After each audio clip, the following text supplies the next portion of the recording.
अरुणाचल प्रदेश में गरजे शाह, चीन को दिया करारा जवाब, कहा सुई की नोक जितनी जमीन भी नहीं ले सकता चीन।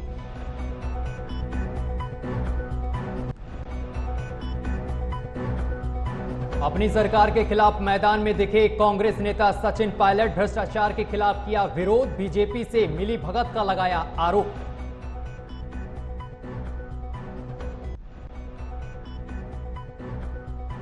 आम आदमी पार्टी को मिला राष्ट्रीय पार्टी का दर्जा, ममता बनर्जी और शरद पवार को लगा बड़ा झटका, दोनों ही पार्टी राष्ट्रीय पार्टी नहीं रही।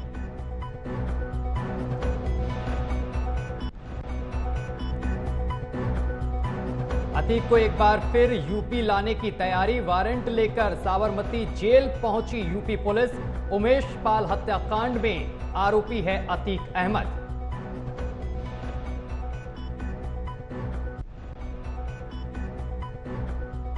देश भर में चिंताजनक हुए कोरोना के हालात, दिल्ली में 26% के पार कोरोना की संक्रमण दर, हिमाचल और उत्तर प्रदेश में भी तेजी से बढ़ रहे मामले।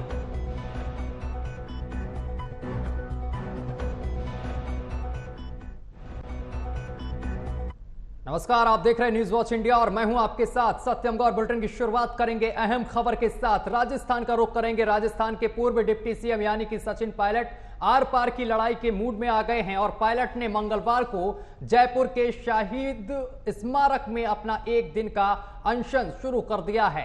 वो सीएम वसुंधरा राजे के शासन में हुए कथित घोटालों की जांच की मांग को लेकर गहलोत सरकार के खिलाफ अनशन पर बैठ गए हैं। पायलट वसुंधरा राजे के कार्यकाल में हुए घोटालों की जांच का मुद्दा उठा रहे हैं। उन्होंने वसुंधरा राजे पर करप्शन और कुशासन का आरोप लगाते हुए गहलोत के पुराने वीडियो चलाकर पूछा है कि इन मामलों की जांच क्यों नहीं कराई गई। आगे उन्होंने कहा है कि कांग्रेस के पास पहले की बीजेपी सरकार के खिलाफ सबूत थे लेकिन उस पर कार्रवाई नहीं की। भले ही पायलट वसुंधरा राजे के कार्यकाल में हुए घोटालों की जांच की मांग कर रहे हैं, लेकिन माना जा रहा है कि वे वसुंधरा राजे के बहाने अशोक गहलोत पर निशाना साध रहे हैं। सचिन पायलट को कांग्रेस ने अनशन न कराने की चेतावनी दी थी, इसके बावजूद वो अनशन पर बैठ गए हैं। कांग्रेस की ओर से सोमवार को कहा गया था कि इस तरह की कोई भी गतिविधि पार्टी विरोधी गतिविधि मानी जाएगी।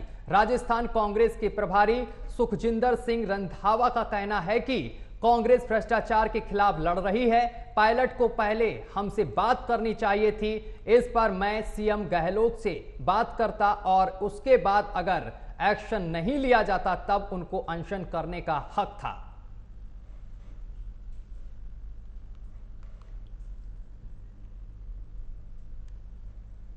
खबरों में आगे बढ़ेंगे। एक बड़ी जानकारी दिल्ली से सामने निकल कर आ रही है। सोनिया गांधी ने केंद्र सरकार पर गंभीर आरोप लगाए हैं। बड़ी जानकारी आपके टीवी स्क्रीन पर, जहां आपको बताते चले कि सोनिया गांधी ने केंद्र सरकार पर गंभीर आरोप लगाए हैं।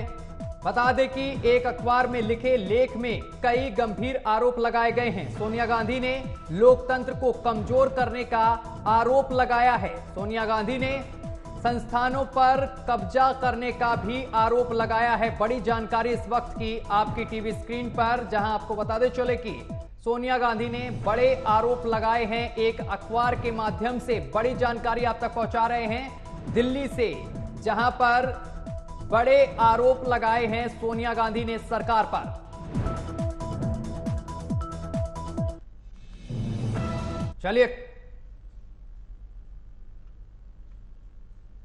चलिए खबरों में आगे बढ़ेंगे। केंद्रीय चुनाव आयोग की ओर से आम आदमी पार्टी को राष्ट्रीय पार्टी का दर्जा मिल गया है, जिसके बाद पार्टी में खुशी की लहर देखने को मिल रही है। इस मौके पर पार्टी मुख्यालय पहुंचे मुख्यमंत्री अरविंद केजरीवाल ने कार्यकर्ताओं को संबोधित किया है। उन्होंने कहा कि करीब 10.5 साल पहले हमारी पार्टी बनी है और देश में 1300 पार्टियां हैं। 6 पार्टियां राष्ट्रीय पार्टियां हैं, 3 पार्टियां ऐसी हैं जिनकी एक से ज्यादा राज्य में सरकार है, उनमें आम आदमी पार्टी भी शामिल है। हमने सोचा था कि उन्होंने कहा कि हमने सोचा नहीं था कि इतनी जल्दी हमारी पार्टी राष्ट्रीय पार्टी बन जाएगी। सीएम केजरीवाल ने कहा, कट्टर ईमानदारी, कट्टर देशभक्ति और कट्टर इंसान, ये 3 आपके स्तंभ हैं। वहीं आपको बताते चले कि उन्होंने आगे कहा है कि कार्यकर्ता जेल जाने के लिए तैयार रहें, ये जेल में डालेंगे, 8 से 10 महीने जेल में रह सकते हो। अगर डर लगता है तो हमारी पार्टी छोड़ देना, अगर पद और पैसा चाहिए तो हमारी पार्टी छोड़ देना, ये अरविंद केजरीवाल ने कहा है। दिल्ली के मुख्यमंत्री हैं अरविंद केजरीवाल, जिन्होंने जनता को संबोधित करते दौरान ये तमाम बातें कही हैं। आज इस मंच से इस देश की जनता को आह्वान करना चाहता हूं कि भारत को नंबर 1 देश बनाने के लिए आम आदमी पार्टी के साथ जुड़िए और आम आदमी पार्टी से जुड़ने के लिए एक नंबर दे रहा हूं। उस नंबर पे जो लोग देश भर में, आप तो जुड़े हुए हैं, आपको करने की जरूरत नहीं है, इस पे मिस कॉल मारें जो देख रहे हैं। 987 10101001 987 10101001 इस नंबर पे मिस्ड कॉल मारें आम आदमी पार्टी से जुड़ने के लिए। और अंत में भगवान से प्रार्थना करता हूं।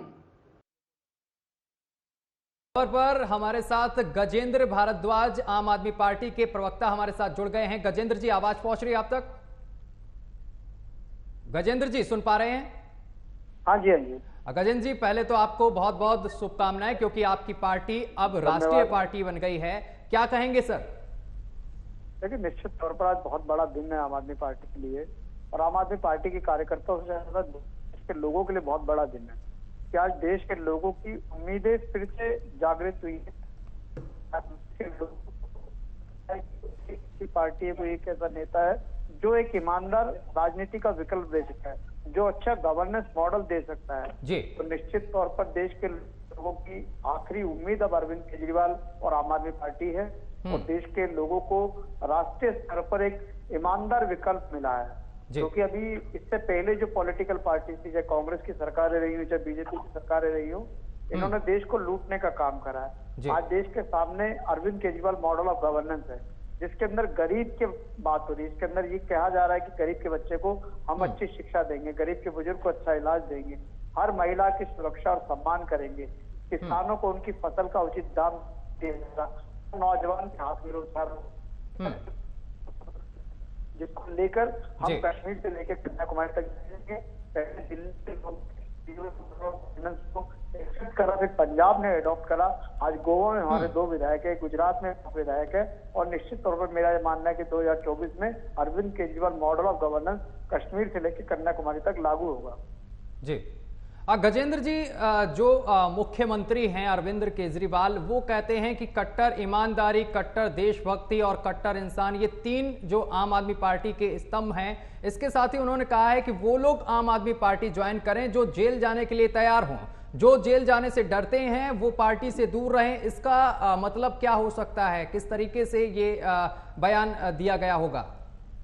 देखिए, इसका मतलब साफ साफ है कि आम आदमी पार्टी के बढ़ते कदमों से, अरविंद केजरीवाल के बढ़ते कदमों से नरेंद्र मोदी डरे हुए हैं, घबराए हुए हैं।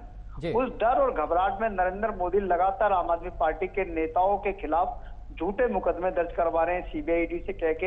हमारे 2 मंत्री जेल में हैं, जिन मंत्रियों को भारत रत्न मिलना चाहिए था, जिन मंत्रियों को देश का सबसे सर्वोच्च पदक मिलना चाहिए था, उन मंत्रियों को जेल में डाला। सत्येंद्र जैन का क्या कसूर था? वो गरीब के बुजुर्ग को अच्छा इलाज देने की बात कर रहे थे, घर घर गली गली मोहल्ला क्लिनिक बनवा रहे थे, और मनीष सिसोदिया गरीब के बच्चे को शिक्षा देने का काम कर रहे थे, दिल्ली के सरकारी स्कूलों को ठीक कर रहे थे। मनीष सिसोदिया ने गरीब को एक उम्मीद दिखाई कि गरीब का बच्चा भी IAS IPS बन सकता है, गरीब का बच्चा भी डॉक्टर इंजीनियर बन सकता है। यही काम कर रहे थे, लेकिन मोदी जी को पसंद नहीं आया। मोदी जी को लगा कि इनके शिक्षा मॉडल और हेल्थ केयर मॉडल से कहीं उनकी सरकार ना चली जाए, कहीं भारतीय जनता पार्टी को नुकसान न हो जाए। उन्होंने हमारे 2 मंत्रियों को जेल में डाल दिया। तो इसलिए आज अरविंद केजरीवाल ने कहा है कि हमारी लड़ाई उन ताकतों के खिलाफ है जो बहुत मजबूत लोग हैं। हम तो बहुत छोटे लोग हैं, हम तो बहुत छोटी पार्टी हैं, लेकिन हमारे ठीक है सर, बहुत बहुत शुक्रिया आपका तमाम बातचीत करने के लिए। तो आपको बताते चले कि आम आदमी पार्टी राष्ट्रीय पार्टी बन गई है, जिसके बाद पार्टी के तमाम कार्यकर्ताओं में खुशी का माहौल देखने को मिल रहा है। अगली खबर का रुख करेंगे। अगली खबर बुलंदशहर से सामने निकल कर आ रही है, जहां पर केंद्रीय मंत्री अनुराग ठाकुर का बीजेपी नेताओं और कार्यकर्ताओं ने जोरदार स्वागत किया है, क्योंकि अनुराग ठाकुर बुलंदशहर पहुंचे हैं। तमाम तस्वीरें हम आपको दिखा रहे हैं, देख सकते हैं किस तरीके से अनुराग ठाकुर का स्वागत किया गया है। तमाम बीजेपी के कार्यकर्ता यहां पर मौजूद रहे हैं। वहीं एनसीपी और सीपीआई और टीएमसी का राष्ट्रीय पार्टी का तमगा हटने पर अनुराग ठाकुर ने कहा है कि जिनको वोट नहीं मिला और जनता ने नहीं स्वीकार, उन पर इलेक्शन कमीशन ने अपना फैसला सुना दिया है। आगे उन्होंने कहा है कि बीजेपी ने गुजरात, त्रिपुरा, मेघालय, यूपी, उत्तराखंड, गोवा, आसाम जीत, अब कर्नाटक भी जीतेंगे। मैं इतना ही कहूंगा, जिसको वोट नहीं मिला, जनता ने नहीं स्वीकारा और लगातार गिरावट हुई है, नियमों के अनुसार इलेक्शन कमीशन ने उस पर अपना निर्णय सुनाया है। कर्नाटक को लेकर क्या कितना आश्वस्त है? भारतीय जनता पार्टी ने गुजरात भी जीता, त्रिपुरा भी जीता, असम भी जीता, उत्तर प्रदेश, उत्तराखंड, गोवा, मणिपुर, त्रिपुरा, मेघालय, नागालैंड, सब भारतीय जनता पार्टी और गठबंधन ने जीता है और कर्नाटक भी जीतेंगे। युवा हैं, युवाओं का देश है, युवाओं के उज्जवल भविष्य के लिए सरकार क्या कर रही है? युवाओं के लिए जहां एक और स्किल डेवलपमेंट के माध्यम से लाखों युवाओं को प्रशिक्षण दिया जा रहा है, वहीं पर 47 लाख युवाओं को स्टाइपेंड देने का काम इन 3 वर्षों में भारत सरकार और करेगी। न केवल प्रशिक्षित करेगी, रोजगार स्वरोजगार के अवसर भी खड़े होंगे और 47 लाख युवाओं को स्टाइपेंड का। और प्रयागराज से एक बड़ी जानकारी सामने निकल कर आ रही है, जहां आपको बताते चले कि अतीक अहमद समेत 13 लोगों पर एफआईआर दर्ज हुई है। बड़ी जानकारी इस वक्त की प्रयागराज से, जहां अतीक अहमद समेत 13 लोगों पर एफआईआर दर्ज हुई है। अतीक और उसके बेटे अली समेत 13 पर केस दर्ज हुआ है। थाना धूमनगंज में माफिया अतीक पर एक और केस दर्ज हुआ है। अतीक अहमद की मुश्किलें लगातार बढ़ती जा रही हैं। अली, आसाद और कालिया, शकील, शाकिर और अब्बास पर केस दर्ज हुआ है। बड़ी जानकारी इस वक्त की आपकी टीवी स्क्रीन पर। इन तमाम लोगों पर केस दर्ज हुआ है। 120 बी समेत कई गंभीर धाराओं में एफआईआर दर्ज की गई है।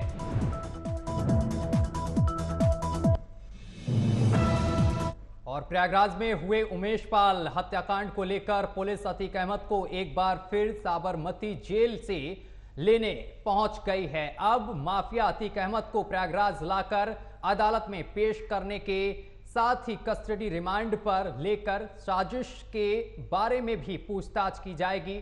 अतीक को प्रयागराज लाने के लिए पुलिस की टीम गुजरात की साबरमती जेल पहुंची है। इस जेल में अतीक को हाई सिक्योरिटी बैरक में रखा गया है, साथ ही उस पर कड़ी निगरानी भी की जा रही है। सूत्रों के मुताबिक अतीक के भाई अशरफ को भी मंगलवार शाम या बुधवार सुबह पुलिस की टीम बरेली जेल से प्रयागराज कोर्ट के लिए लेकर रवाना होगी।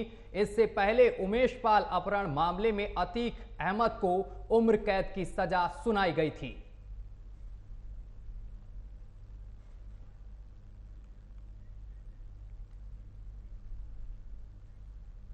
और इस खबर पर अधिक जानकारी के साथ हमारे संवाददाता इरफान खान हमारे साथ सीधा प्रयागराज से लाइव जुड़ गए हैं। इरफान, अतीक की मुश्किलें लगातार बढ़ती जा रही हैं और अब साबरमती जेल पहुंची है उत्तर प्रदेश पुलिस, क्या कुछ अपडेट है?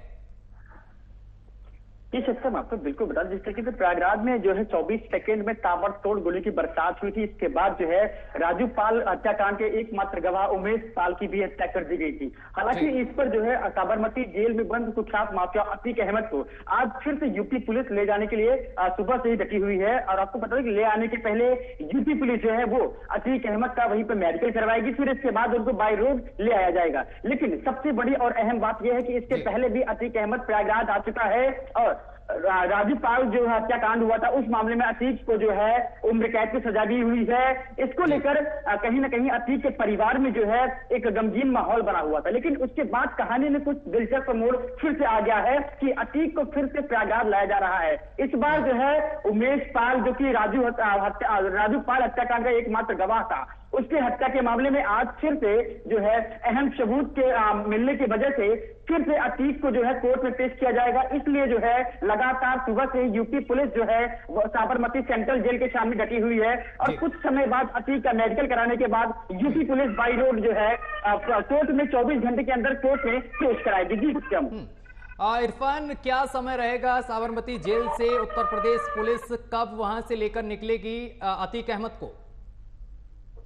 जी बिल्कुल सत्यम, बता दें कि हालांकि सभी जो है विधिक कार्यवाही वहां पे जो भी विधिक नियम है उसके हिसाब से बात कर रहे हैं, उसके अकॉर्डिंग बात करें तो लगभग सारी कार्रवाई वहां पे पूरी हो चुकी है। हालांकि कुछ ही क्षणों बाद अतीक जो है प्रयागराज आएगा और उसके बता दें कि सबसे बड़ी और अहम जानकारी ये है सत्यम कि जो 40 वहां पे सुरक्षा कर्मी, जो पुलिस कर्मी जो यूपी से गए हुए हैं, उन्हें उनके पास जो फोन है वो लगातार जो बड़े अधिकारी हैं उनके द्वारा बताया गया है कि जो भी पुलिस के लोग हैं उनको हिदायत भी दिया गया है कि वो किसी और अन्य लोगों से बात ना करें या फिर मीडिया के सामने वो बिल्कुल ना आए, क्योंकि वो उन्हें किसी भी तरह की जानकारी मीडिया से देने के लिए उन्हें मना किया गया है। हालांकि जो बड़े अधिकारी हैं, जो बड़े पैमाने पर जो अधिकारी बैठे हैं, हालांकि मीडिया से उनकी वार्ता चल रही है, लेकिन सूत्रों की माने तो कुछ ही समय में अतीक अहमद प्रयागराज के लिए रवाना होगा। तो कहीं ना कहीं जो बीच में जो अन्य बॉर्डर हैं उसको जो है और अन्य जो जनपदों की जो पुलिस है वो लगातार जगह जगह पे है, सुरक्षा के जो व्यापक इंतजाम किए गए हैं। तो कहीं ना कहीं बता दें कि जो सत्यम की सबसे बड़ी बात ये भी है कि अतीक अहमद की जो पत्नी शाइस्ता परवीन है, 25,000 उनके ऊपर इनाम भी रखा गया है। हालांकि अब जो है इनाम 50,000 कर दिया गया है, लेकिन उनकी जो भांजिया है, उनका एक बहनों जो अरुआ क्लास, कहीं ना कहीं उसके बाद अतीक के परिवार में पूरी तरह से जो है भय का माहौल बना हुआ है और आम जनमानस में तरह तरह की प्रतिक्रिया भी आ रही है कि हालांकि कहीं अतीक की गाड़ी पलट न जाए। खास करके लोगों की निगाह इस पर टिकी हुई है, लेकिन जब तक अतीक प्रयागराज आएगा कहीं ना कहीं लोगों के मन में तरह तरह के सवाल आ रहे हैं। तो कहीं ना कहीं प्रयागराज जब अतीक आ जाएगा तो लोग कंफर्म हो जाएंगे कि अतीक अब जो है कोर्ट में पेश होगा। 24 घंटे के अंदर अतीक को कोर्ट में पेश किया जाएगा। ये सत्यम। चलिए, बहुत बहुत शुक्रिया इरफान तमाम जानकारी साझा करने के लिए। तो अतीक एंड फैमिली की मुश्किलें जो हैं वो लगातार बढ़ती जा रही हैं। अगली खबर का रुख करेंगे। आज होगा मेरठ मेयर प्रत्याशी के पदों का, माफ करिएगा, प्रत्याशी का ऐलान थोड़ी ही देर में। मेरठ जाने वाले हैं सांसद संजय सिंह। बड़ी जानकारी इस वक्त की, मेयर प्रत्याशी के नाम का करेंगे ऐलान। बड़ी जानकारी आप तक पहुंचा रहे हैं। कैंट के 22B में आयोजित होगी प्रेस वार्ता। इस वक्त की बड़ी और अहम जानकारी आप तक पहुंचा रहे हैं। आपको बताते चले कि महापौर को लेकर ऋचा सिंह का नाम सबसे ऊपर बताया जा रहा है, क्योंकि ऋचा सिंह समाजसेवी हैं और इसी को देखते हुए कहीं ना कहीं उनका नाम ऊपर बताया जा रहा है। तो आज होगा मेरठ मेयर प्रत्याशी का ऐलान। थोड़ी देर में मेरठ जाने वाले हैं आम आदमी पार्टी के सांसद संजय सिंह और मेयर प्रत्याशी के नाम का करेंगे ऐलान। कैंट के 22B में आयोजित होगी एक प्रेस वार्ता। तो प्रेस वार्ता जो है वो 22B में आयोजित होगी। इसमें तमाम आम आदमी पार्टी के समर्थक और नेता मौजूद रहेंगे। इसी दौरान नामों का ऐलान भी किया जाएगा, प्रत्याशियों के नामों का ऐलान किया जाएगा। इस वक्त की अहम जानकारी आप तक पहुंचा रहे हैं। तो कुछ ही देर में पहुंचेंगे संजय सिंह मेरठ।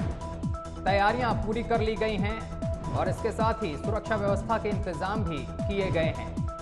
आज होगा मेरठ मेयर प्रत्याशी का ऐलान और थोड़ी देर में मेरठ जाने वाले हैं सांसद संजय सिंह। और सूत्रों के हवाले से खबर यह सामने निकल कर आ रही है कि मेरठ महापौर के लिए ऋचा सिंह का नाम सबसे ऊपर है। ऋचा सिंह ने भी आवेदन किया और जिसके बाद ये अनुमान लगाया जा रहा है कि ऋचा सिंह का नाम सबसे ऊपर है, क्योंकि ऋचा सिंह जो हैं वो समाजसेवी हैं और इस बार कहीं ना कहीं आम आदमी पार्टी महिलाओं को आगे कर रही है। तो ये अनुमान लगाया जा रहा है कि ऋचा सिंह को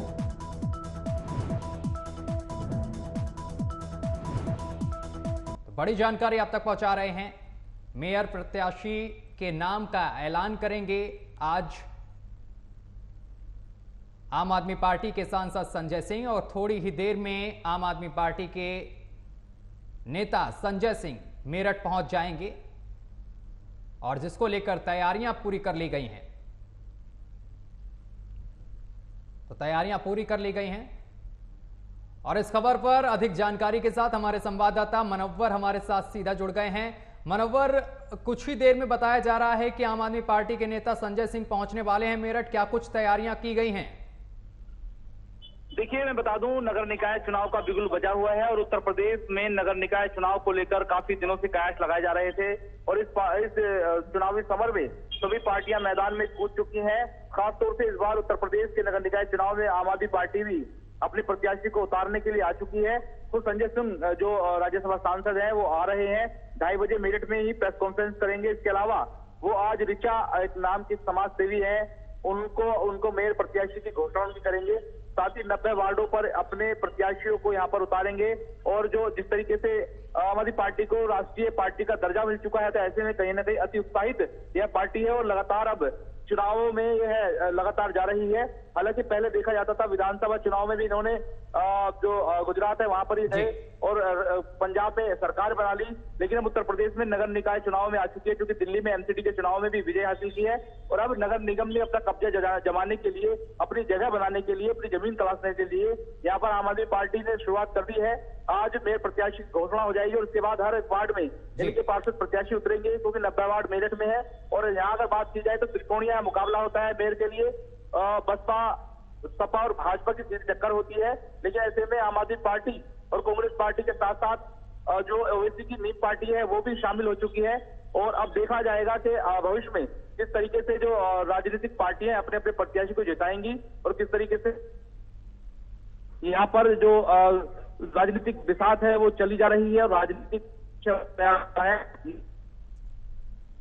जी मुनव्वर, अपने अपने लोगों को जिताने के लिए एक दूसरे टकराने के लिए तैयार हैं। मुनव्वर, जिस तरीके से ऋचा सिंह का नाम सबसे ऊपर आ रहा है, तो ऐसे में क्या आम आदमी पार्टी के पास कोई और भी विकल्प है? वैसे माना तो यही जा रहा है कि ऋचा सिंह इस रेस में सबसे आगे चल रही हैं, क्योंकि वो समाज सेवी हैं और एक महिला भी हैं। ऐसे में क्या आम आदमी पार्टी महिलाओं को आगे कर रही है इस रेस में? देखिए, ऋचा सिंह का जो नाम आया है, क्योंकि समाज सेवी है, महिला है, ये उनकी प्लस पॉइंट है और देखा यह जाता है कि विधानसभा चुनाव में भी कांग्रेस पार्टी ने महिलाओं को लेकर के बड़ा अभियान चलाया और लड़की हूँ लड़ सकती हूँ जैसे नारे के साथ कांग्रेस आगे बढ़ी। हालांकि ज्यादा सफलता तो नहीं मिली, लेकिन आम आदमी पार्टी महिलाओं को पहले से ही वहां पर दिल्ली के अंदर भी लड़ाया और कई महिला विधायक हैं और उत्तर प्रदेश में भी यही इम्प्लीमेंट होने जा रहा है। यहाँ पर भी मेयर प्रत्याशी जो सीधे सीधे आम आदमी पार्टी उतारने जा रही है और कुछ ही क्षणों में घोषणा हो जाएगी। संजय सिंह यहाँ ओलिविया एक रेस्टोरेंट है, उसमें प्रेस कॉन्फ्रेंस करेंगे, सभी पत्रकार बंधु यहाँ पर मौजूद है। चलिए, बहुत बहुत शुक्रिया आपका मुनव्वर तमाम जानकारी साझा करने के लिए। तो कुछ ही देर में आम आदमी पार्टी के नेता संजय सिंह पहुंच जाएंगे। अगली खबर का रुख करेंगे। अगली खबर अमरोहा से सामने निकल कर आ रही है। अमरोहा में कड़ी सुरक्षा के बीच नामांकन शुरू हो गया है। डीएम और एसपी ने नामांकन स्थलों का निरीक्षण किया है। आपको बता दें कि जिले में 5 नगर पालिका और 4 नगर पंचायतों के लिए नामांकन हो रहा है। 9 निकाय में 196 वार्ड हैं और 185 मतदान केंद्र बनाए गए हैं। जिले को 34 सेक्टर और 12 जोन में बांटा गया है। बता दें कि अमरोहा नगर पालिका के जीआईसी कॉलेज में नामांकन चल रहा है।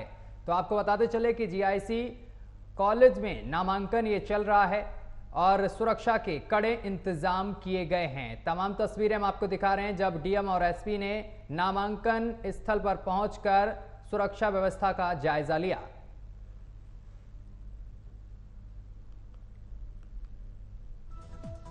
देखिए,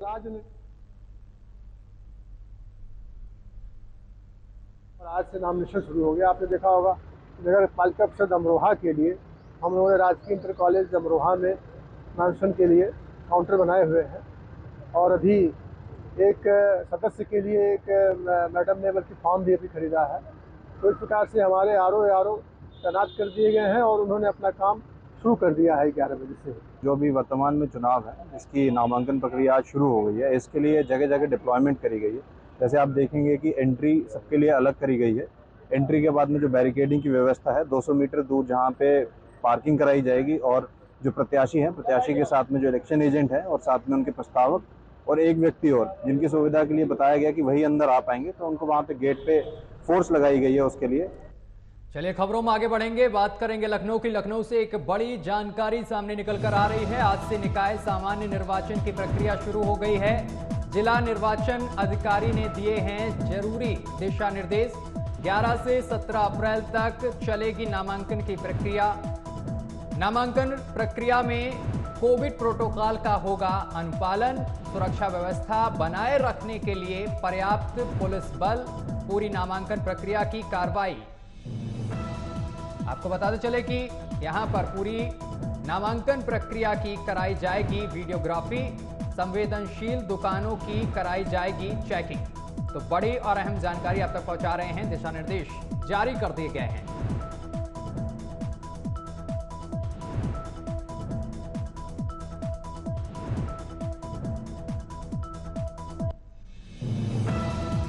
और अगली खबर आगरा से सामने निकल कर आ रही है। आगरा से स्थानीय नगर निकाय चुनाव। आगरा में नगर निकाय कार्यालय में नामांकन प्रक्रिया जारी है। आपको बता दें कि आगरा में मेयर और 100 पार्षद, 7 नगर पंचायत के अध्यक्ष, 5 नगर पालिका पार्षदों के चेयरमैन और 210 सदस्य पदों की नामांकन प्रक्रिया चल रही है। बता दें कि स्थानीय निकाय चुनाव को लेकर सीडीओ, नगर निगम और कई अधिकारियों ने निरीक्षण किया था और जिसके बाद सुरक्षा व्यवस्था के जो इंतजाम हैं वो पुख्ता किए गए हैं। अंकित खड़ेलवाल के साथ बैठक भी की गई थी। नगर आयुक्त ने बताया है कि पार्षदों के नामांकन के केबिन में 55 वार्ड के नामांकन होंगे।